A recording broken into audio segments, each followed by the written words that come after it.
Bismillahirrahmanirrahim. Assalamualaikum warahmatullahi wabarakatuh. Innal hamdalillah nahmaduhu wa nasta'inuhu wa nastaghfiruh wa na'udzu billahi min shururi anfusina wa min sayyiati a'malina. Man yahdihillahu fala mudhillalah wa man yudlil fala hadiyalah. Wa asyhadu an la ilaha illallah wahdahu la syarikalah wa asyhadu anna Muhammadan abduhu wa rasuluhu la nabiyya ba'dah, amma ba'd. Para ummahat yang dimuliakan oleh Allah, alhamdulillah, segala puji hanya milik Allah. Kita bersyukur atas segala nikmat dan karunia-Nya. Allah mudahkan kita untuk berada di tempat yang mulia ini, kembali dalam kebaikan dan takwa insyaallah ta'ala. Semoga Allah merahmati kita, memberkahi kita sekalian, dan semoga Allah subhanahu wa ta'ala memasukkan kita dan keluarga kita ke dalam surganya. Para ummahat yang dimuliakan oleh Allah, tema kita di kesempatan pagi hari yang mulia ini yaitu bertemakan salat sebagai qurratu ain. Qurratu ain. Apa yang dimaksud dengan qurratu ain? Apa yang dimaksud dengan qurratu ain? Ya. Para ummahat yang dimuliakan oleh Allah Subhanahu wa taala, tentunya ma'ruf bagi kita sekalian tentang salat ini. Perkara yang sangat penting sekali dalam agama kita, yang menjadi tiang agama dan salah satu dari rukun Islam, di mana sampai-sampai para ulama karena kepentingan dari sholat ini mereka berselisih tentang orang yang meninggalkannya secara sengaja, apakah keluar dari Islam ataukah tidak. Menunjukkan bagaimana sholat itu menjadi suatu permasalahan besar di dalam keberagamaan, di dalam berislam, sampai ada pembicaraan demikian. Ya, dan salat juga itu sendiri adalah penghubung antara seorang dengan Allah Subhanahu wa taala. Sehingga orang yang meninggalkan salat maka sama dengan dia berpaling dari Allah, memutuskan diri dari Allah Subhanahu wa taala, dan barang siapa yang Allah Subhanahu wa taala berpaling darinya, maka pasti orang ini adalah orang yang binasa. Ya, dia tidak akan sampai kepada kebaikannya, karena sesungguhnya tidak ada kebaikan kecuali apa yang Allah Subhanahu wa taala tolong dan bantu seseorang di dalamnya. Maka para ummahat sekalian yang dimuliakan Allah, itu sedikit secercah tentang kepentingan sholat ini di dalam agama kita. Oleh sebab itu, agama ini mementingkan dan mengajarkan kepada kita sekalian untuk menjaga sholat kita dan menjaga keluarga kita untuk melaksanakannya. Anak-anak kita untuk kita terus bimbing, terus kawal untuk mereka mengerjakan sholat, baik ketika mereka masih berada di bawah pengawasan kita secara langsung, atau mereka mungkin sudah berpisah dari kita, berpisah rumah, berumah tangga. Maka perkara sholat sepatutnya tidak pernah dilupakan oleh orang tua untuk tetap ingatkan anak-anak mereka, ingatkan cucu-cucu mereka. Bahkan dari kecil agama ini mengajarkan untuk orang tua mendidik, membimbing anak-anak itu membiasakan dan mengerjakan sholat semenjak dini, dari umur 7 tahun, dan diperkenankan untuk memberikan pendidikan dengan memukulnya dengan pukulan yang tidak melukai ketika anak ini menolak dan tidak mau sholat ketika usia 10 tahun. Dan ini tidak ada pada bagian daripada agama yang lainnya. sampai ada pembolehan untuk memukul bagi anak-anak yang tidak mau diarahkan dan dibimbing untuk sholat di usia 10 tahun ke atas. Menunjukkan betapa pentingnya sholat menjadi suatu perhatian besar agar ditanamkan, dibiasakan, diperintahkan semenjak dini. Dan Allah Subhanahu wa taala berfirman, "Wa'mur ahlaka bis-shalah wastabir 'alaiha la nas'aluka rizqa nahnu narzuquk wal 'aqibatu littaqwa." Perintahkan keluargamu untuk melaksanakan salat dan juga engkau ikut menegakkan salat serta sabarlah dalam mengerjakan, sabarlah dalam memerintahkan keluargamu untuk melaksanakan salat. Allah tidak ingin atau Allah tidak menginginkan rezeki dari kalian dengan perintah tersebut. Allah yang justru akan menjamin rezeki kalian. Yani kalau kalian menjalankan perintahnya untuk melaksanakan salat dan terus mengawal keluarga kalian menjadi orang-orang yang mengerjakan salat. Ya. Para ummahat yang dimuliakan oleh Allah Subhanahu wa taala, maka Allah Subhanahu wa taala telah perintahkan kita jelasnya pastinya untuk salat, bahkan memerintahkan kita untuk mengawal keluarga kita, anak-anak kita untuk mengerjakan salat bahkan semenjak dini. Ini menunjukkan betapa pentingnya salat itu untuk menjadi suatu amalan yang dikenal, diketahui, dikerjakan bahkan dari usia dini. Dan salat ketika seorang mengerjakannya, maka orang tersebut adalah orang yang Allah anugerahkan nikmat yang sangat besar. Ketika seorang Allah mudahkan mengerjakan salat, dari salat 5 waktu, apalagi ditambah dengan salat-salat sunat, maka ini adalah anugerah Allah Subhanahu wa taala yang sangat besar yang Allah anugerahkan kepada seorang hamba ketika Allah jadikan dia istiqomah menjaga dan melaksanakan salatnya, mendirikan salat sebagaimana mestinya. Allah Subhanahu wa taala berfirman tentang doa Nabi Ibrahim, "Rabbi ja'alni muqimas shalah wa min dzurriyyati rabbana wa taqabbal du'a." Ya Allah, jadikan aku dan keturunanku sebagai orang yang menegakkan salat. Ya Allah, terimalah, kabulkanlah doa ini. Para ibu sekalian yang dimuliakan Allah, kalau sesuatu itu bukan anugerah, tentunya tidak diminta kepada Allah. Kalau sesuatu itu bukan nikmat, tentu tidak diminta kepada Allah Subhanahu wa taala. Dan seorang nabi dan rasul, ulul azmi, Imamul Hunafa, Abul Anbiya, bapaknya para nabi, Ibrahim alaihissalatu wassalam, tentunya tidak akan meminta sesuatu permintaan kecuali ini adalah permintaan yang besar, permintaan yang penting, permintaan yang menjadi anugerah yang besar untuk ada pada diri seorang hamba. Dan ternyata di antara permintaan itu adalah minta agar dijadikan orang yang menegakkan salat. Berarti salat itu anugerah. Siapa yang mengerjakannya, siapa yang Allah mudahkan untuk mengerjakannya, maka dia berada dalam kebaikan dan anugerah Allah Subhanahu wa taala yang sangat besar. Ya. Makanya para ibu sekalian yang dimuliakan Allah, ketika Allah Subhanahu wa taala mudahkan kita untuk salat, keluarga kita untuk salat, maka bersyukur kepada Allah Subhanahu wa taala.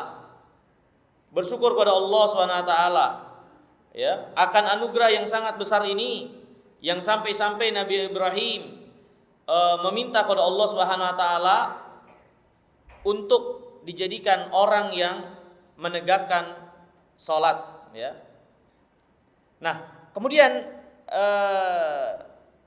para ibu sekalian yang dimuliakan oleh Allah, ketika sudah paham salat ini perkara yang sangat penting dalam agama kita, Bahkan diperintahkan untuk dijaga, dipelihara, dan terus dikawal sejak dini. Dan dibebani orang tua untuk memperhatikan sholat anak-anak mereka, keturunan mereka, buah hati mereka. Ketika sholat adalah suatu anugerah yang menjadi anugerah Allah Subhanahu wa taala yang sangat besar. Maka siapa yang berada pada keadaan ini, insyaallah taala permasalahan hidup, rintangan hidup, ya, kepenatan hidup, letih lelah, tekanan hidup akan bisa dia lewati, akan bisa dia tangani, akan dia temui jalan keluarnya ketika dia adalah seorang yang menegakkan sholat. Allah Subhanahu wa taala berfirman dalam kitabnya, ketika Allah Subhanahu wa taala menjelaskan tentang ujian dalam hidup di dunia. Ketika Allah menjelaskan ujian dalam hidup di dunia, ya, Allah Subhanahu wa taala memberikan bekal, petunjuk kepada kita sekalian. Yang tentunya petunjuk itu tidak lain adalah agar kita bisa melewati segala beban kepenatan hidup dengan baik, tidak berada dalam kesengsaraan, tidak berada dalam kehancuran dan kebinasaan. Allah berfirman, wasta'inu bisabri wassalah. Jadikan sabar dan sholat kendaraanmu di dalam menghadapi rintangan kehidupan dunia. Minta tolonglah dengan menjadikan sabar dan sholat yang menguatkan sebagai kendaraan, yang menyampaikan kepada kebaikan, yang menyampaikan kepada jalan keluar, yang membuat kita bisa melewati rintangan-rintangan dalam kehidupan dengan selamat dan tidak berada dalam kehancuran. Karena Allah telah memastikan kita akan diuji dengan kehilangan nyawa, baik diri kita, orang yang kita cintai, yang ada di sekeliling kita. Allah akan uji dengan kekurangan harta, Allah akan uji dengan kekurangan makanan, Allah akan uji dengan kita diselimuti rasa takut. Ini ujian yang dipastikan Allah tegaskan akan dialami oleh manusia. Ya. Ada yang mengatakan ada dua atau ada beberapa pasangan dalam hidup yang itu dirasakan oleh semua di dalam kehidupannya. Ada 4 pasang yang kita semua merasakannya dalam hidup sebagai bagian kehidupan dan ujian dari Allah. Yang pasangan pertama sehat dan sakit. Gak ada di antara kita kecuali mengalami sehat dan mengalami sakit, berjumpa dan berpisah. Gak ada di antara kita dalam hidup ini mengalami perjumpaan kecuali mengalami perpisahan, apapun sebabnya. Ada perjumpaan, pasti ada perpisahan. Ya. Kemudian senang dan susah. Di dalam hidup ini gak ada orang yang senang terus gak mengalami susah. Gak ada yang susah terus dan tidak menemui kesenangan. Pasti ada senang, pasti ada susah. Ya. Kemudian yang keempat yaitu sehat dan tadi udah ya. Yang pertama sehat dan sakit. Yang kedua apa? Pertemuan dan perpisahan. Ya. Yang ketiga tadi apa? Apa tadi? Senang dan susah. Ya, senang dan susah. Yang keempat apa? Satu pasangan lagi nih, saya lupa. Hah? Hidup dan mati? Itu berjumpa dan berpisah. Hah? Gembira sudah tadi, senang mas susah. Sehat sakit sudah. Udah itu buat PR dah. Tapi yang penting adalah maksudnya, intinya permasalahan yang kita bicarakan, yaitulah hidup. Pasti kita akan mengalami itu, terutama 4 pasangan tadi. Semua kita mengalami. Ya, kita baru sebutkan 3 pasangan. Nah, menarik buat kita ketika Allah perintahkan kita untuk sabar dan sholat. Berarti memang dengan sabar dan sholat itu, rintangan-rintangan itu dapat kita lewati. Orang yang sabar dan sholat bisa menahan diri ketika dia lagi senang, gak melampaui batas. Ketika lagi lapang, lagi kaya, gak melampaui batas. Dia sabar tahan dirinya dengan harta yang dia miliki. Dan sholatnya terus membimbing dia untuk menjadi orang yang bersyukur. Nabi sendiri bersyukur dengan banyak sholat. Ketika dia susah, maka dengan sabar dan sholat akan menenangkan jiwanya. Dia sabar karena tahu ini semua ketetapan Allah. Dan dia sholat, dia tahu itu akan menghubungkan dia dengan Allah yang akan menurunkan pertolongannya. Jadi tenang dia. Bahwasanya yang namanya badai juga akhirnya pasti berlalu. Apalagi dia mendekat kepada Allah. Ya. Ketika dia sehat, orang yang sabar dan yang sholat, maka dia terus menjaga diri, tidak melampaui batas dengan kesehatan yang dia miliki. Dia bersabar untuk terus menjaga kesehatannya, ya, dan sholatnya terus memberikan energi bagi dia, kekuatan, pemeliharaan bagi kebaikan kesehatannya. Ketika dia sakit pun demikian. Ketika dia sakit, beban yang banyak, beban yang berat yang dia pikul ketika itu, dia tumpahkan, dia serahkan kepada Allah, dia kembalikan kepada yang menguasainya. Maka akan menjadi mudah ketika beban itu tidak terus kita taruh di pundak-pundak kita, tapi kita serahkan kepada Pencipta, serahkan kepada Rabbul Alamin, bertawakal kepada Allah SWT, jadi ringan. Ya, ketika dia mengalami perjumpaan, maka perjumpaan dia dengan manusia tidak membuatnya melampaui batas dalam memiliki, dalam mencintai, yang membuat dia menjadi orang yang posesif. Dia sabar tahan diri dalam kepemilikan karena dia tahu perjumpaan itu hanyalah titipan dan amanah. Dia bukan pemilik yang hakiki untuk dia kuasai dengan kerakusan. Ketika perpisahan pun dia sabar. Dan sholatnya itu akan mendekatkan dia kepada Allah, akan membawa dia kepada ganjaran pahala yang Allah janjikan. Dengan sebab perpisahan yang mungkin menghantam kejiwaan, yang mungkin menjadi suatu kesempitan hati, tapi sholatnya memberikan kelapangan sehingga akan berbuah pahala dari musibah yang dia dapatkan tersebut. Maka benarlah ketika Allah menjelaskan tentang ujian kehidupan, dari rasa senang, rasa takut, kehilangan, atau mendapatkan sesuatu, sabar dan sholat itu adalah bekalnya. Sabar dan sholat itu adalah bekalnya, sehingga kita bisa melewati itu semua hingga kita sampai kepada Allah. Kita bisa melewati rintangan itu semua untuk sampai kepada Allah. Karena kita semua berjalan dan menginginkan Allah, rahmatnya, surganya. Kalau kita nggak bisa melewati rintangan-rintangan itu dengan baik, dengan menyeleweng, tergelincir ke kanan ke kiri, berbelok, berpaling, maka bagaimana kita akan sampai kepada Allah? Dan sabar dan sholat itu kunci di antara kunci utama, di mana rintangan-rintangan ini tidak akan menghentikan perjalanan kita untuk sampai kepada Rabbul Alamin dan apa yang menjadi keridhaannya.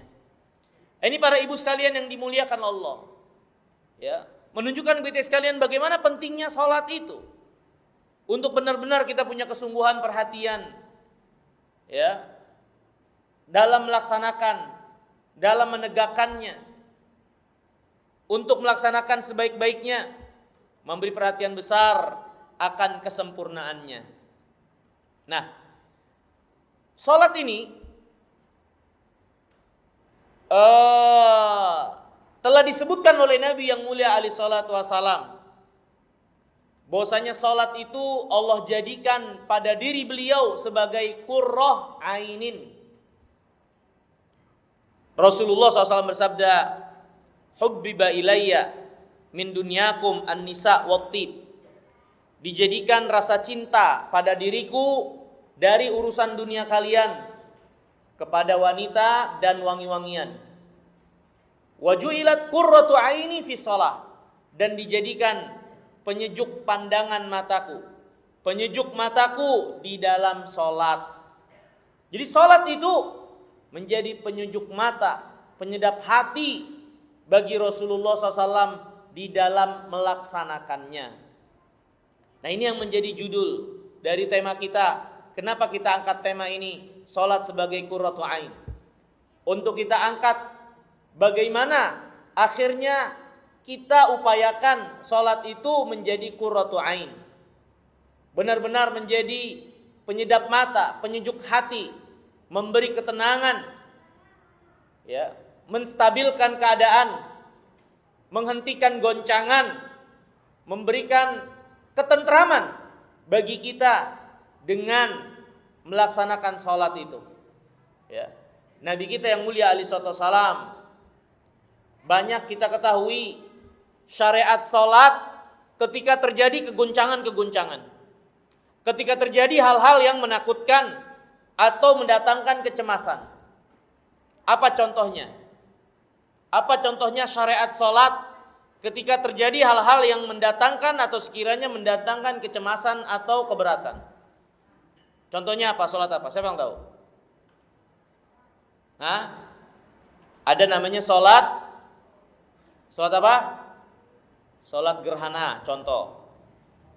Ya, salat gerhana, mungkin gerhana di zaman ini, orang-orang yang mensikapi gerhana pada zaman kita itu kurang begitu peduli, kurang mendapatkan efek cemas dengan terjadinya gerhana, karena kita hidup dipenuhi dengan cahaya, mau siang mau malam, siang apalagi, malam kita kena lampu dan seterusnya, sehingga ketika gerhana terjadi, bulan hilang, nggak begitu berefek, karena kita sama saja ada bulan atau tidak, tetap terang. Tapi orang zaman dulu, pada zaman Nabi SAW terutama, ketika gerhana terjadi, orang-orang itu panik. Panik. Mereka mengkhawatirkan kegelapan yang ada. Nggak ada penerangan di malam itu. Ya. Sehingga mereka punya keyakinan-keyakinan batil dengan sebab kepanikan tersebut. Ya, kalau orang kita ada yang bilang, kalau gerhana bulan, bulannya lagi dimakan sama siapa? Siapa yang makan? Adalah dewa atau dewa tertentu, katanya lagi dimakan tuh bulan. Keyakinan batil. Ya. Tapi maksudnya adalah gerhana itu suatu kejadian dahulu terutama, walaupun efeknya sekarang berkurang atau kurang, itu memberi rasa cemas dan takut. Maka Nabi SAW mensyariatkan apa? Salat gerhana.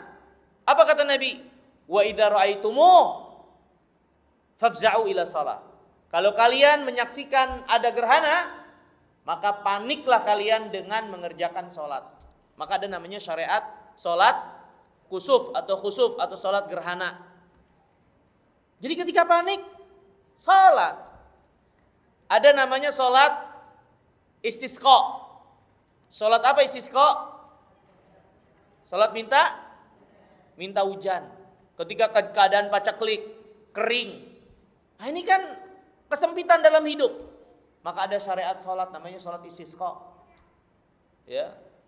Maka kecemasan, kegentingan, goncangan, salat ketika menjadi qurratu ain itu akan memberikan ketenangan. Oleh sebab itulah hikmah besar ketika hal-hal yang genting dan membawa kepada kecemasan-kecemasan pada manusia, ada syariat salat yang disyariatkan.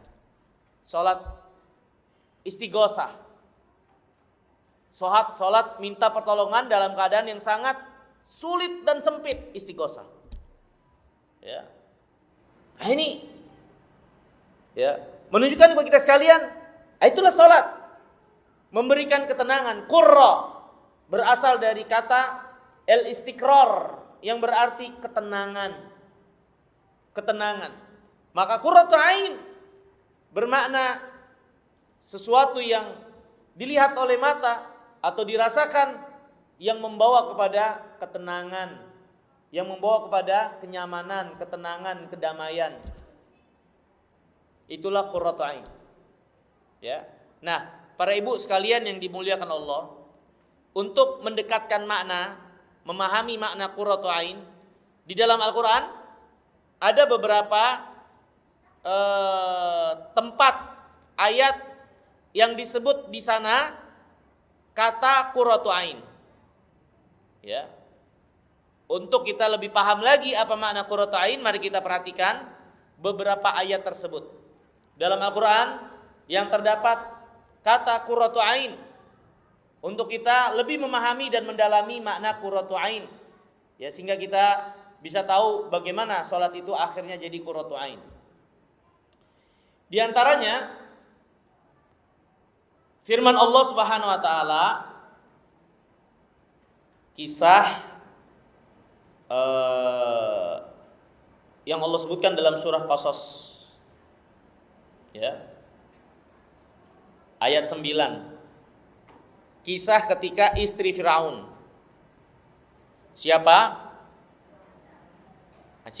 yang soleh, yang solehah? Asia, yang menemukan Nabi Allah Musa di mana? Di sungai. Nabi Musa dihanyutkan di sungai oleh ibundanya dengan berat hati. Kenapa dihanyutkan di sungai? Untuk nyelamatin anaknya itu, karena ketika itu Musa lahir pada tahun Firaun membinasakan, membunuh setiap anak laki-laki yang lahir. Ya, dan dia melahirkan anak laki-laki. Akhirnya dia hanyutkan di sungai. Berdasarkan ilham dari Allah SWT, ya, agar anaknya itu dihanyutkan untuk selamatannya. Ya. Takdir Allah, anak ini ditemui oleh permaisuri atau istri daripada Firaun, dan dia anak laki-laki. Dibawalah ke istana. Padahal Firaun itu berupaya dengan segenap usaha agar apa yang menjadi mimpi buruknya tidak terrealisasi. Dia bermimpi atau ditafsirkan mimpinya oleh ahli nujumnya, ya, dengan mimpinya tersebut kekuasaannya akan runtuh di tangan seorang anak laki-laki dari Bani Israel. Sehingga dia berusaha keras, pokoknya ada anak laki-laki dibunuh, ya. Tapi Allah SWT memiliki kehendak yang kehendaknya mendominasi setiap kehendak, dan setiap kehendak di bawah kehendak Allah. Ternyata anak yang menjadi sebab runtuh kekuasaannya justru dia rawat di pangkuannya sendiri. Istrinya yang menemukan hanyut di sungai dibawa ke istana. Dan seorang wanita, ini rahasia besar, mereka punya senjata, mereka punya keajaiban dan rahasia yang bisa meluluh lantakkan, ya, seorang laki-laki. Seorang Firaun yang begitu bengisnya, yang berusaha keras mempertahankan kekuasaannya. Pada akhirnya ketika istrinya ini atau permaisurinya tersebut meminta anak tersebut dipelihara, dirawat, dia nggak bisa berkata apa-apa. Tentu diminta dengan kelembutan, ya, dirayu sebagai seorang wanita, sehingga akhirnya Firaun ini menuruti dan lunak hatinya. Ini ibu-ibu, ya, saya ajarin, itu senjata, ya, senjata rahasia buat para ibu untuk menaklukkan hati suaminya. Jangan tanduk dia dengan kekerasan, karena dia sudah keras. Karena laki-laki itu keras dengan sebab apa yang menjadi keadaannya berjibaku dengan kehidupan dunia, dengan kerasnya jalan raya, dengan kerasnya polisi tidur yang puluhan, ya, dengan kerasnya pekerjaan-pekerjaan mereka, sehingga kalau dia disikapi dengan keras juga, maka yang terjadi adalah kehancuran, ya. Tapi kalau dia disikapi dengan kelembutan, dengan melunak, ya, dengan rayuan, dia akan luluh juga akhirnya. Ini lihat Firaun, ya, orang yang sangat keras hatinya. Akhirnya ketika permaisurinya itu meminta agar anak ini jangan diapa-apain, dia anak laki padahal harusnya dibunuh, tapi karena permintaan permaisurinya itu, dia menurutinya. Ini anak malah dirawat di istana, dibesarkan di pangkuannya, dan malah menjadi sebab hancur kekuasaannya, ya.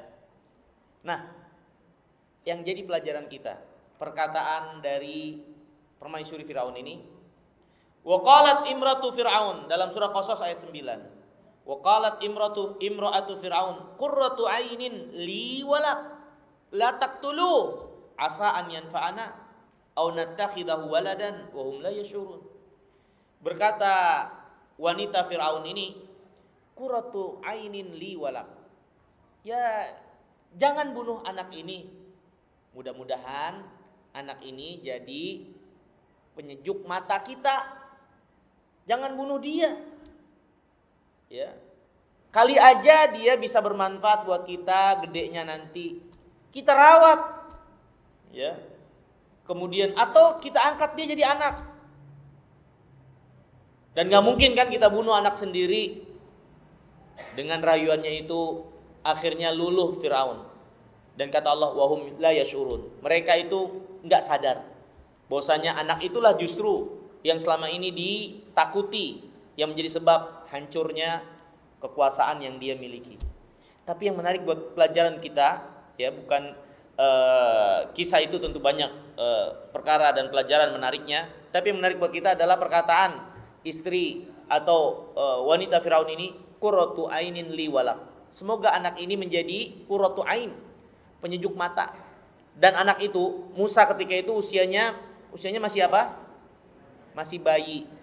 Ibu-ibu, bayi itu nggak ada orang yang melihat bayi, mau bapaknya kayak gimana, emaknya kayak gimana, tetap aja bayi itu enak dilihat. Ya enggak? Bayi itu enak dilihat. Wallahualam, apa sebabnya? Apa karena memang Allah tanamkan fitrah kita manusia menyayangi seorang bayi, kecuali orang yang fitrahnya udah rusak, menjadi raja tega dan keras hati. Tapi asal fitrah manusia menyayangi, menyenangi seorang anak bayi, ya. Apa mungkin itu karena fitrah yang memang sudah Allah tanamkan? Atau mungkin keadaan bayi yang memang belum punya dosa, sehingga yang gak punya dosa itu memang enak dilihat. Yang udah punya dosa, ngelihatnya itu ampek, ya.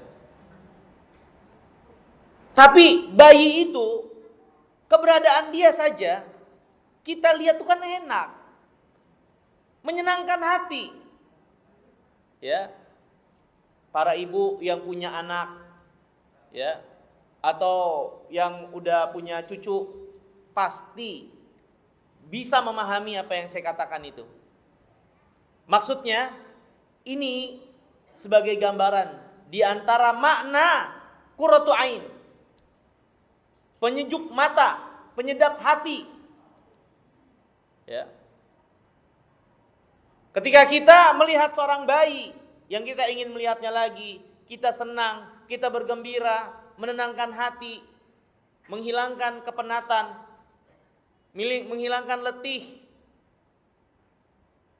Walaupun kita mungkin berat dalam mengasuhnya, merawatnya, tapi itu semua hilang dengan rasa sejuk mata, tentram hati ketika melihat dia. Ya. Ini para ibu pasti tahu bagaimana beratnya itu ngerawat anak-anak bayi. Tapi tetap saja mereka penuh dengan kasih sayang, penuh dengan kelembutan, berbesar hati, merawat mereka, merawat kotoran mereka, tidak merasa jijik untuk itu. Karena bayi memang Allah telah jadikan melihat dan memandangnya menjadi penyedap mata bagi kita sekalian. Nah, ini gambaran, itulah qurratu ain. Ya. Nah, kemudian para ummahat sekalian yang dimuliakan Allah. Allah Subhanahu wa taala juga jelaskan kata qurratu ain dalam surah Sajadah. Surah Sajadah ayat 17. Ketika membicarakan tentang surga, Allah berfirman, "Fala ta'lamu nafsun ma ukhfiya lahum min qurrati a'yunin jaza bima kanu ya'malun."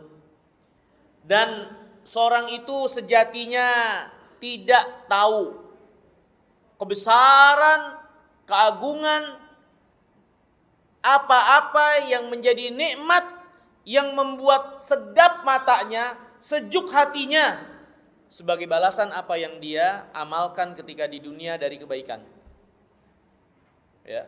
Seorang itu sejatinya nggak pernah bisa mencapai pikiran, bayangan, perkiraan dari besar dan agungnya nikmat di surga yang Allah sembunyikan saat ini untuk menjadi balasan amal soleh yang dilakukan ketika di dunia. Jadi Allah mensifatkan nikmat di surga sebagai qurratu ain. Ya, qurratu ain. Ya. Dalam hadis Nabi SAW banyak menjelaskan, Allah juga banyak menjelaskan dalam Al-Quran tentang surga seperti apa kenikmatannya. Dia adalah kenikmatan tanpa henti. Enggak ada letih, lelah, penat, enggak ada sakit, enggak ada kebencian, enggak ada hasad. Apa yang diinginkan oleh hasrat kita dari kenikmatan datang, kita nikmati dengan segera. Apa-apa yang kita bayangkan dari nikmat, maka sekejap ada di hadapan mata kita. Dan seorang merasakan nikmat itu nggak kayak di dunia. Kita di dunia, kalaupun merasakan nikmat, ada titik jemu. Mau nikmat kayak apa juga, tetap aja ada titik jemunya. Bosen, lama-lama jadi nggak enak juga. Di dunia, kalau kita merasakan kenikmatan terus menerus, yang itu aja, maka itu akan berbalik jadi kebencian. Di akhirat, kenikmatan itu enggak akan sampai pada titik jemu, tapi terus menjadi nikmat. Walaupun kita berulang-ulang mengulanginya. Ya. Dan banyak lagi untuk kita ceritakan tentang kenikmatan surga. Yang bagaimana dia adalah suatu kenikmatan yang benar-benar menenangkan jiwa. Memberikan kepuasan yang sesungguhnya. Belum lagi nikmat itu adalah melihat wajah Allah. Dan Allah katakan, seorang itu gak tahu apa yang Allah simpan dari kebaikan balasan di surga nanti, apa-apa yang menjadi penyedap mata, ya, penyejuk hati. Maka ini diantara makna untuk kita pahami dari qurratu ain. Ketika sholat menjadi qurratu ain, maka lihatlah bagaimana nikmat surga itu menjadi qurratu ain. Maka hadirin para ibu sekalian yang dimuliakan Allah, sangat aneh kalau ada orang yang tidak merindukan sholat. Sangat aneh kalau ada orang yang tidak ingin lagi melaksanakan sholat. Bahkan orang beriman, setelah mereka mati saja, di kubur mereka, ketika ditanya oleh malaikat, mereka mengatakan, "Da'ni usolli." Ketika diperlihatkan bahwasannya matahari nampak ingin terbenam cahayanya, maka dia mengatakan, "Da'ni usolli," biarkan aku mau sholat dulu. Sampai di dalam kuburnya, yang dia ingat, yang dia rindukan untuk dia kerjakan adalah sholat. Maka sangat heran kalau ada orang yang tidak merindukan sholat. Bahkan orang beriman sampai matinya saja mereka masih mau mengerjakan sholat. Karena dia adalah nikmat. Terus kita gak mau mengusahakan, gak bersungguh-sungguh, menyepelekan, mengabaikan, melalaikan. Ini sangat aneh sekali. Sholat itu suatu kebutuhan yang lebih kita butuhkan dari makan dan minum kita. Kalau makan dan minum kita tidak dapatkan, kita hanya lapar, kita hanya haus. Yang kalaupun kita mati, ya udah mati duniawiyah, mati fisik. Tapi ketika kita nggak sholat, maka yang mati itu rohani, yang mati itu jiwa, yang mati itu hati. Maka kalau sudah hati yang mati,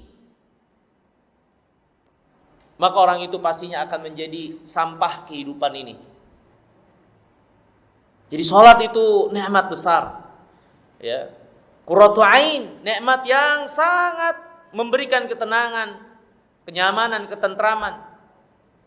Dan di antara makna qurratu ain juga yang Allah sebutkan di dalam kitabnya, doa hambanya yang soleh, yang terpuji, yang berdoa, Rabbana hablana min azwajina wa dzurriyyatina qurrata ayun, qurratu ayun. Ya Allah, anugerahkan kepada kami istri-istri dan anak-anak yang menjadi penyejuk hati, ya, yang memberikan ketenangan, kenyamanan setelah berjibaku dengan kepenatan dunia, mencari nafkah, kekerasan hidup, yang itu semua apa yang menjadi beban seorang laki-laki. Maka dia meminta kepada Allah, kalau pendamping yang mendampingi mereka, buah hati yang menjadi buah hati mereka, benar-benar memberikan kenyamanan, ketenangan buat mereka dari kebisingan-kebisingan, tekanan dan pukulan hidup itu, ya. Dan Khadijah radhiyallahu taala anha menjadi contoh besar bagaimana seorang istri benar-benar menjadi seorang yang memberikan ketenangan, kenyamanan, bukan malah menambah ruwet permasalahan. Kisah Rasulullah SAW setelah mendapatkan wahyu pertama kali, yang beliau ketika itu belum pernah mengalami hal tersebut, dan wahyu sesuatu yang sangat berat. Sampai-sampai Rasulullah SAW menggigil, dipenuhi rasa takut. Pulang ke rumah Khadijah dalam keadaan penuh dengan kecemasan, rasa takut, hingga minta diselimuti, zammiluni, zammiluni. Maka Khadijah radhiyallahu taala anha benar-benar mengisi ruang yang kosong ketika itu sebagai seorang istri, sehingga membawa ketenangan di saat-saat yang genting dan goncangan yang besar dialami oleh Rasulullah SAW. Khadijah radhiyallahu taala anha mengatakan kepada suaminya, wallahi ma la yukhzikallahu abadan. Demi Allah, Allah tidak akan menghinakanmu selama-lamanya. Khadijah mensupport suaminya, memberi semangat suaminya. Apa yang dia alami ini enggak mungkin kejelekan, karena Allah enggak akan mungkin menghinakan orang kayak kamu. Kamu itu adalah orang yang suka menyambung rahim. Kamu itu adalah orang yang suka membantu orang yang berhajat. Kamu suka membawakan orang yang berat dalam barang bawaannya. Engkau adalah orang yang suka berpartisipasi dalam sosial masyarakat, di dalam kebaikan. Orang yang seperti ini keadaannya di dunia, menjadi orang yang bermanfaat dan keberadaannya berkah, gak mungkin Allah sia-siakan. Tenanglah Nabi yang mulia alaihi wasallam. Itu contoh istri sebagai qurratu ain, di mana apa yang didapatkan oleh suami dari pukulan dan guncangan hidup, ya, bukan malah nambah ruwet, tapi malah mensupport, memberikan ketenangan dan kenyamanan, ya. Ini para ibu sekalian yang dimuliakan Allah, gambaran untuk kita pahami makna dari qurratu ain, penyejuk mata, penyedap hati. Dan Nabi kita yang mulia alaihi wasallam pun menjelaskan kepada kita sekalian, ya, menjelaskan kepada kita atau pernah bersabda bagaimana sholat itu, ya, di hadapan Rasulullah. Bagaimana Rasulullah mensikapi sholat itu. Pernah Rasulullah SAW pada perang, selesai peperangan. Ini selesai peperangan. Ya. Kalau nggak salah perangnya itu perang Khandaq ya. Dan kita tahu perang Khandaq, perang Parit itu perangnya itu adalah perang psikologis. Perang psikologis. Orang-orang musyrikin bersekutu sampai 10.000 orang berkumpul bersatu dari berbagai macam suku untuk memerangi Rasulullah SAW jumlah yang sangat banyak. Dan Nabi ketika itu hanya 3.000-an. Ya, karena jumlah mereka banyak, maka sulit untuk menghalau mereka dan melakukan peperangan tatap muka secara langsung. Maka seorang sahabat yang bernama Salman Al-Farisi memberi usulan agar Rasulullah membuat parit yang dalam yang menghalangi serangan orang-orang musyrikin untuk bisa langsung menjebol pertahanan. Dibuatlah parit sampai dalam. Ya, yang akhirnya memang peperangan tidak terjadi signifikan. Hanya beberapa duel di tengah-tengah dalamnya parit tersebut dan dimenangi oleh kaum muslimin. Beberapa duel saja. Tapi habis itu psikologis. Mereka ternyata mengepung Rasulullah SAW dan para sahabat sehingga gak bisa kemana-mana. Belum lagi berita bahwasannya orang-orang Yahudi di kota Madinah, di mana para sahabat ketika itu kan meninggalkan kota, tidak berada dalam kota, agak sedikit keluar kota, ya. Di dalam kota ditinggalkan anak-anak, para wanita, bersama orang-orang Yahudi yang gak ikut berperang. Dan ternyata orang Yahudi itu menampakkan pengkhianatan. Mereka yang tadinya mengikat perjanjian untuk saling membela, terutama ketika kota diserang, mereka justru malah berbalik mengkhianati Rasulullah SAW. Nabi yang sedang menghadapi orang musyrikin, wanita dan anak-anak dalam keadaan bahaya dalam terkaman orang-orang Yahudi. Sehingga para sahabat di tengah peperangan itu Allah Subhanahu wa taala gambarkan wa id zaghatil absar wa balagatil qulubul hanajir wa tadunnuna billahi dununa.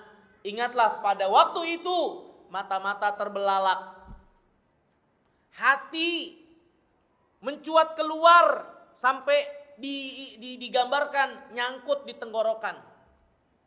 Saking beratnya. Mereka ninggalkan itu nggak mungkin. Ini rombongan ribuan orang, belasan ribu orang nyerang. Kalau mereka tinggalkan pos mereka di situ. Tapi kalau mereka diam saja, anak istri mereka, buah hati mereka, keluarga mereka, aurat mereka diintai serigala. Bagaimana nggak pening? Bagaimana nggak berat kepala itu? Sampai-sampai Allah menggambarkan mata terbelalak, hati tersedak ke leher. Sampai kata Allah wa tadunnuna billahi dununa. Sampai Allah mengetahui kalian itu timbul prasangka-prasangka enggak baik kepada Allah. Sampai mereka timbul prasangka-prasangka enggak baik kepada Allah karena tekanan yang berat. Kata Allah hunalika tuliyal mu'minun wa zulzilu zilzalan syadidan. Ketika itu orang-orang beriman benar-benar diuji dan digoncangkan segoncang-goncangnya, berat sekali. Ya, tapi ketika Allah berikan kemenangan, ya, ketika perang itu mereda di sore hari, hendak sholat maghrib, maka Nabi SAW bersabda kepada Bilal, ya Bilal, arihna bis sholah. Wahai Bilal, istirahatkan kami dengan sholat. Ini jadikan kami tenang dengan kepenatan yang selama ini kami alami. Tekanan-tekanan ini yang menekan kami. Qomatlah biar kami sholat dan kami jadi tenang dengan sholat yang kami kerjakan tersebut. Arihna bis sholah, jadikan kami tenang dengan sholat. Maka ini para ibu sekalian yang dimuliakan Allah SWT. Lihat bagaimana sholat akhirnya benar-benar memberikan kenyamanan, ketenangan. Benar-benar menjadi suatu kebutuhan. Bukan Allah butuh untuk sholat-sholat kita, kita yang butuh kepada Allah dengan melaksanakan sholat ini. Memberikan ketenangan, menenangkan kita dari guncangan, meluaskan kita dari kesempitan, meloloskan kita dari gencatan. Sholat itulah menjadi qurratu ain, sehingga kita bisa terus berpikir waras, ya, menghadapi rintangan dan kepenatan dunia, ya. Nah, masalahnya para ibu sekalian yang dimuliakan Allah, bagaimana kita bisa mengupayakan sholat itu menjadi qurratu ain? Bagaimana kita bisa mengupayakan sholat itu menjadi penyejuk hati, penyedap mata? Nah, ini saya akan sebutkan secara global saja, karena waktu yang tidak memungkinkan kita akan bersoal jawab. Ya, ada 6, ya, disebutkan oleh Al-Imam Ibnul Qayyim rahimahullah. Secara global saya sebutkan agar sholat menjadi qurratu ain. Ya, pertama, ya, agar sholat itu menjadi qurratu ain, laksanakan sholat ikhlas lillah. Ikhlas lillah. Bahwasanya sholat yang kita lakukan adalah penyembahan kita kepada Allah, persembahan kita kepada Allah, ibadah kita kepada Allah, ketundukan kita kepada Allah, dan kita menginginkan apa yang ada di sisi Allah. Ya. Jangan nodai sholat-sholat kita dengan niat-niat yang mengotorinya, dengan keutamaan-keutamaan duniawiyah terutama yang mendominasi untuk sholat yang kita kerjakan. Ya. Ada beredar di masyarakat, ya, sholat duha akan melapangkan rezeki, menjadikan enteng jodoh, ya. Padahal nggak pernah disebutkan seperti itu secara khusus oleh Allah dan Rasulnya. Dan dengan sebab ini ada sebagian orang memposisikan sholat duha seperti sholat wajib, sehingga nggak mau ketinggalan sholat duha, karena dia nggak mau kekurangan rezeki. Justru sholat wajibnya dia sia-siakan, dia sepelekan, tapi giliran sholat duha, dia sangat concern, fokus, dan tidak mau meninggalkan. Karena keutamaan yang dikhususkan seperti itu yang nggak pernah ada keterangan dari Allah dan Rasulnya. Dan lagi, niat-niat duniawiyah seperti itu dari ibadah yang kita lakukan, itu mengotori ibadah itu sendiri, menjadikan ibadah itu tidak murni ikhlas lillah dan menginginkan apa yang ada di sisi Allah Subhanahu wa taala. Bahkan bisa membuat ibadah itu jadi gugur, batal di sisi Allah. Kalau niat duniawiyahnya itu dari keinginan materi dengan ibadah yang dilakukan mendominasi, itu bisa menggugurkan ibadah yang kita lakukan. Maka lakukan sholat itu benar-benar lillah, untuk Allah, karena Allah. Ya. Kemudian yang kedua, laksanakan sholat dengan as-sidqu, jujur. Apa yang dimaksud dengan jujur ini? Dipenuhi dengan kesungguhan, integritas dalam melaksanakan sholat. Ini laksanakan sholat dengan sebaik mungkin yang bisa kita kerjakan. Dari pakaian yang kita pakai, menutupi aurat yang kita kerjakan, ya, penuh dengan kesungguhan dan antusias, bukan dengan keterpaksaan atau malas-malas. Kalau ada yang seperti itu, maka dia harus muhasabah lagi, renungi kembali apa yang menyebabkan dia jadi terpaksa melaksanakan sholat itu. Karena sholat sesungguhnya kebutuhan, sholat sesungguhnya nikmat. Hanya orang bodoh yang berpaling dan tidak suka kepada kenikmatan. Ya. Maka sholat dengan penuh kejujuran dan antusias, melaksanakan dengan sebaik mungkin yang bisa kita lakukan. Kemudian yang ketiga, teladani Rasulullah SAW semaksimal mungkin dalam pelaksanaan sholat kita. Nabi SAW bersabda, "Shollu kama ra'aitumuni usolli." Sholatlah kalian sebagaimana kalian melihat aku sholat. Maka Rasulullah telah berada pada puncak kesempurnaan dalam sholat. Sehingga barang siapa yang ingin sholatnya benar dan baik, dari kekhusyuan, dari gerakan, dari bacaan, maka gak ada jalan kecuali mengikuti Rasulullah SAW. Kalau ada orang yang menyimpulkan dan mengatakan sesuatu tentang sholat sebagai kesempurnaan, padahal Nabi tidak kerjakan, padahal Nabi tidak contohkan, maka ketahuilah itu adalah kebohongan. Ya. Ada sebagian menyebarkan kalau sholat yang khusyuk itu adalah sholat yang dilakukan dalam keadaan orang sampai enggak sadarkan diri. Jadi yang khusyuk itu adalah orang yang kalau sholat, ketika dia sholat sampai enggak dengar lagi suara di sekitar, enggak dengar lagi anak nangis, enggak dengar lagi rumahnya kebakaran. Mungkin sampai dia kebakar ikut. Ya. Ada sebagian orang yang menyimpulkan yang namanya sholat khusyuk adalah sholat yang enggak sadarkan diri. Ini enggak benar. Nabi yang paling khusyuk ketika sholat, dengar anak nangis di belakang, dia ringankan sholatnya. Karena tahu ibunya pasti khawatir kepada anaknya itu. Nabi SAW yang paling khusyuk, sholat ketika mau ruku, mencubit kaki Aisyah karena ngalangin sujudnya. Itu yang paling khusyuk. Jadi sholat khusyuk adalah sholat dengan kesadaran penuh. Justru orang yang sholatnya hilang ingatan, ini gak khusyuk. Kayak kita, sholat itu ingatnya pas takbir sama salam. Allahu Akbar, kita ingatnya lagi sholat nih, habis itu hilang. Pas salam, assalamualaikum, assalamualaikum.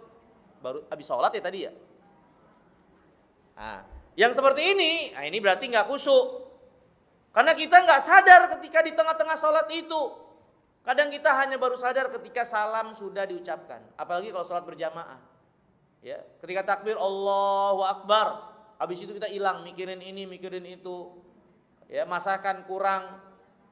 Ya, suami mau datang, anak-anak mainin ini, mainin itu.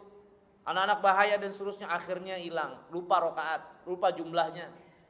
Ya. Dan yang seperti itu tentu kurang kekhusyuan. Ya. Kurang kekhusyuan. Ya.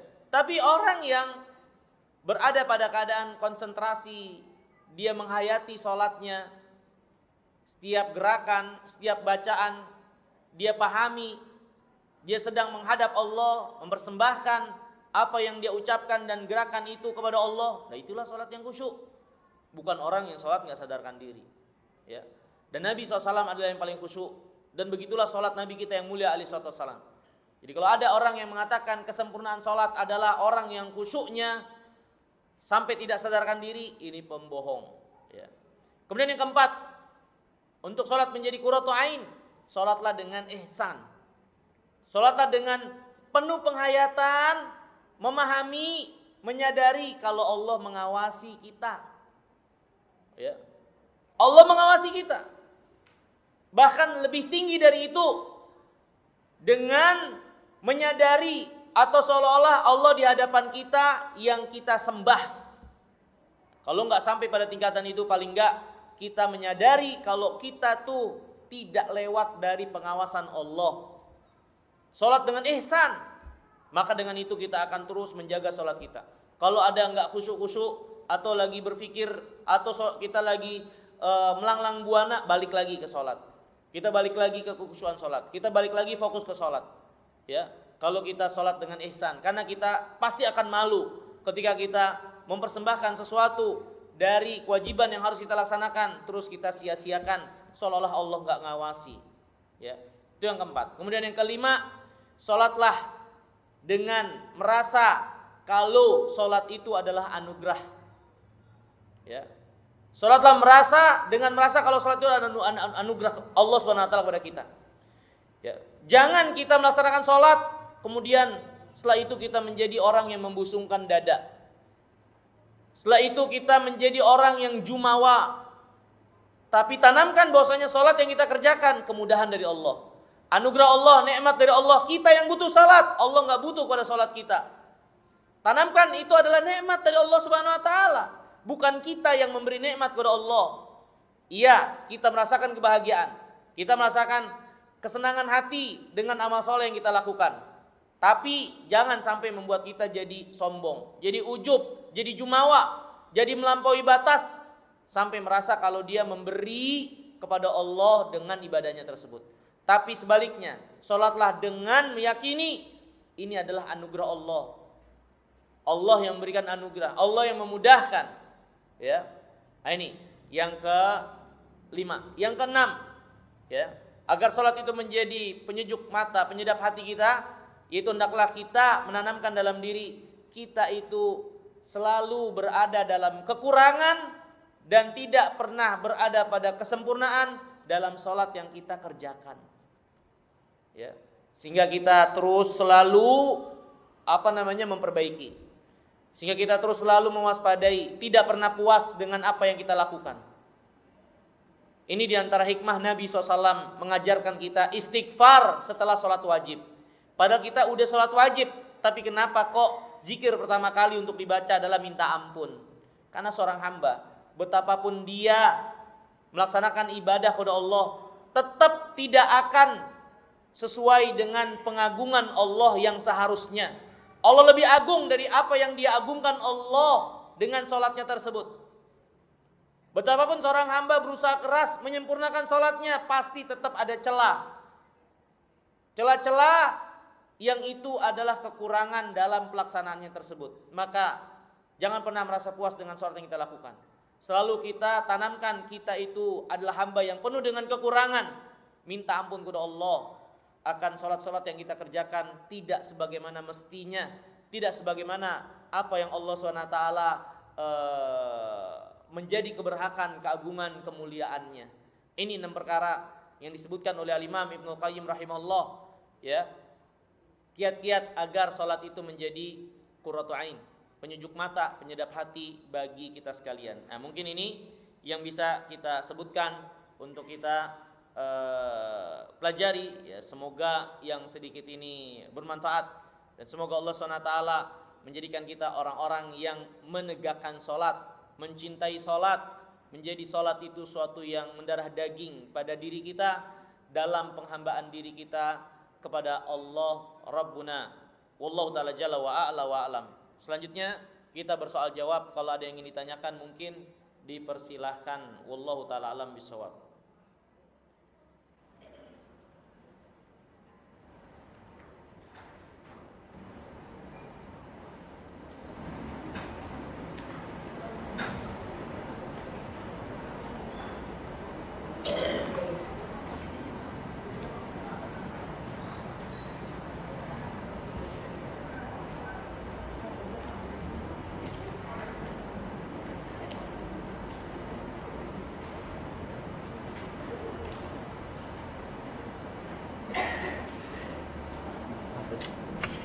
Ya.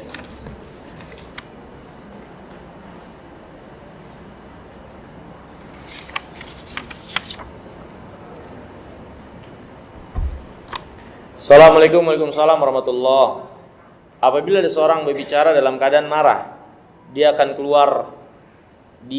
keluar Islam dan pindah agama dalam keadaan marah, ya.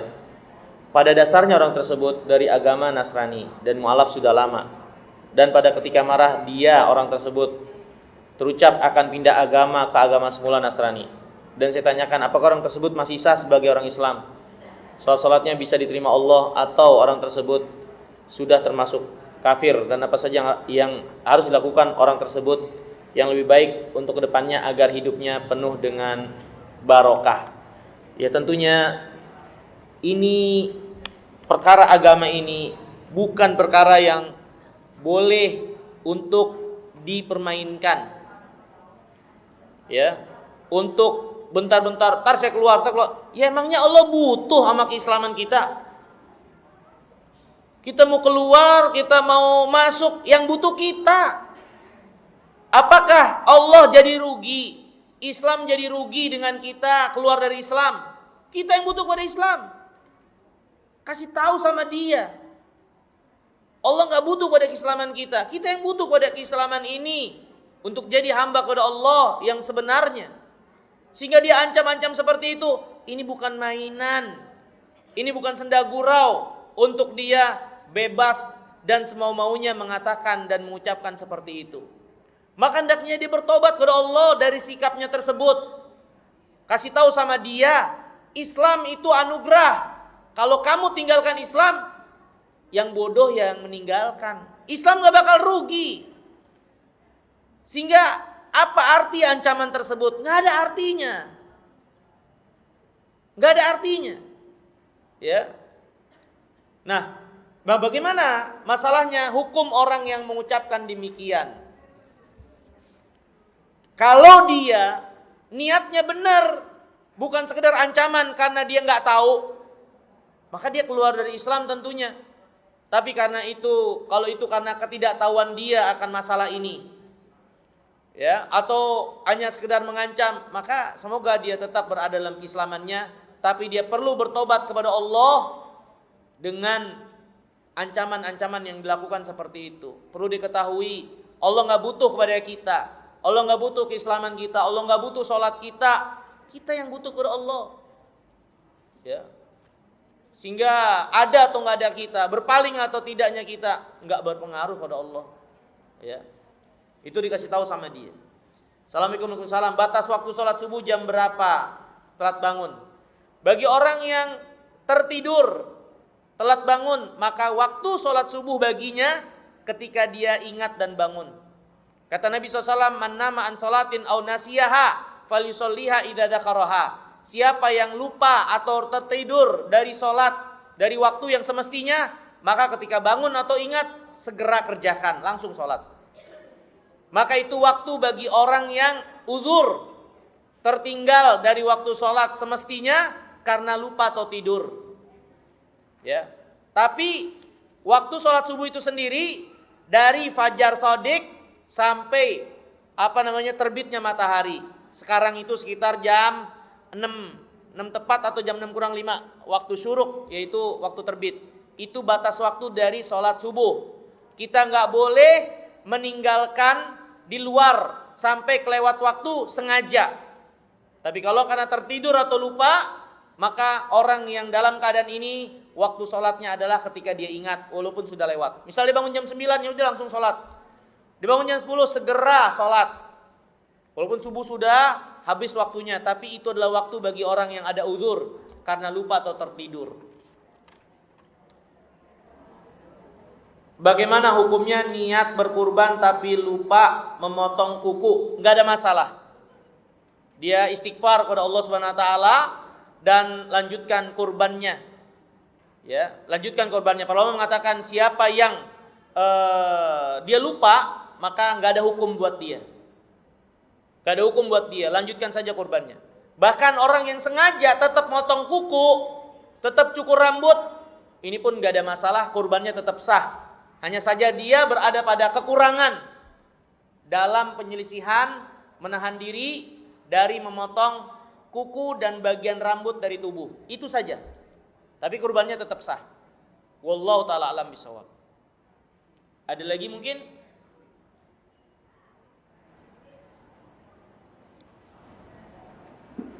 Ada yang mau langsung bertanya?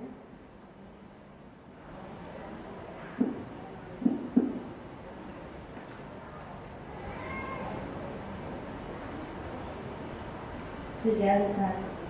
Cukup ya?